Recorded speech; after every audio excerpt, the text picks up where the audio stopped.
బియ్యం కార్డుల విషయంలో 2 రోజులుగా ఒక అయోమయం. కొత్తగా పెళ్ళైన వాళ్ళకింకా మ్యారేజ్ సర్టిఫికేట్స్ కూడా రావు. కొంతమంది అప్లై చేసుకోరు.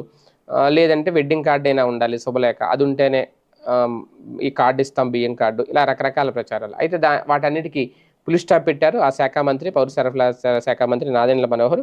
బియ్యం కార్డులో పేర్లు చేర్చేందుకైతే పెళ్లి కార్డు అవసరం లేదనే క్లారిటీ ఇచ్చారు. అంటే వాస్తవానికి ఈ శుభలేఖ అనేది వెడ్డింగ్ కార్డ్ అనేది తప్పనిసరి కాదు అని చెప్పుకొచ్చారు నాదెండ్ల మనోహర్.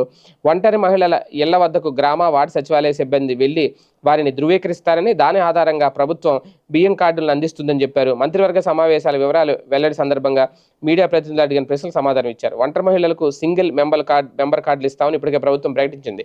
భార్యాభర్తలు విడిపోయి 7 ఏళ్లు దాటితే ఈ కార్డులు జారీ చేస్తారట. దరఖాస్తుల స్వీకరణలో కొన్ని సాంకేతిక సమస్యలు ఉన్నాయి. వాటన్ని పరిష్కరించి 48 గంటల్లో పూర్తి వివరాలు వెల్లడిస్తామన్నారు. దరఖాస్తుల స్వీకరణ గడువు కూడా పొడిగిస్తామని చెప్పారు. కొత్త కార్డులు ముద్రించి వినియోగదారు